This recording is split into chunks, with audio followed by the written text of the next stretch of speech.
Hi guys, and welcome to my channel. So today I'm going to be reviewing a band who are probably, I think, one of the most exciting bands there have been for quite a long time. I'm of course talking about Obliviscaris and their brand new album, Earn.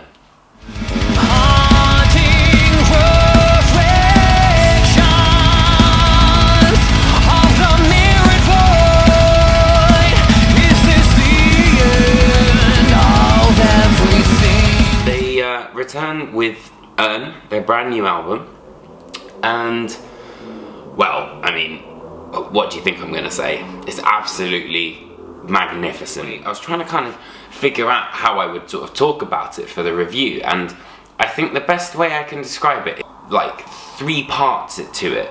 Obviously, for those who might not be familiar with Obliviscaris, their compositions are quite long, they're quite technical, and there's a lot going on. And the first single that they released, Intravenous, would be the perfect introduction to someone who had never heard Obliviscaris before, because it epitomizes everything that the band are about in a kind of bite-sized, packaged way. The main sort of crux of it is made up of Libera, which has part 1 and part 2, and Earn, as well as the Eerie. So the Eerie is actually the longest track on the album, and essentially all of the songs have this dynamic where they'll come in very, very slowly, and then throughout the kind of composition they build until a final kind of crescendo. But the thing is that I thought with Citadel is that the violin was great, but it sort of stood out a bit too much, whereas here they've understood exactly where to incorporate it and how to kind of let it carry the melody. In the first track, Libera 1, there's a section where everything kind of drops out and the violin kind of takes the lead under this kind of bed of acoustic. And it works, especially because it kind of moves into almost like a Baroque sort of style, which is the second part of the song, which is Libera 2, which is just pretty much violin, which again is a, you know, it's a fantastic sort of little.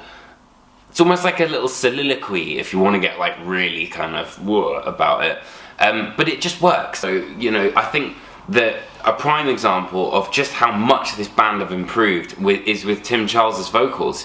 On the single Intravenous, you know, it blew me away, the kind of range that he can now hit, and also the kind of accuracy that he holds as well, all the while doing what he does best on the violin, which is incredible.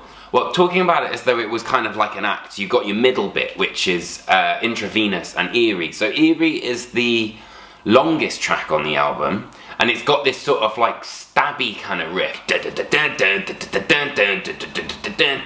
which recalls the melody from the beginning of the track, and it brings it right back round to the end, which I find is genius. And I think that, you know, so you've got Intravenous, which is kind of like your single, and then you kind of like push it a little bit more with Eerie, which is the, I don't know, I feel like it's a perfect composition, and it's a great encapsulation of what Obliviscaris are about.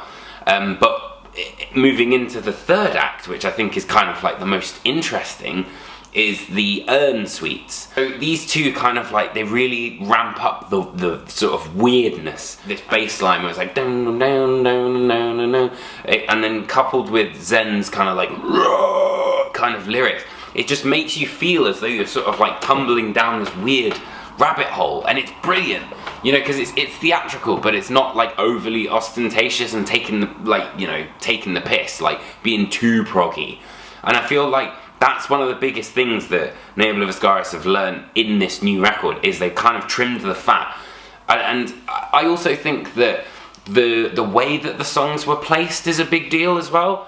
I think that they've kind of broken them up to have kind of epic songs, but in kind of like a bite-sized portion, and also elements which you kind of, you click with more, and you're like, oh yeah, I don't need to kind of like sift through it to get to that one particular riff. The violin also comes in together, and it has this final kind of like because Earn is just great. It's a fantastic journey that you can actually get lost in without it losing you.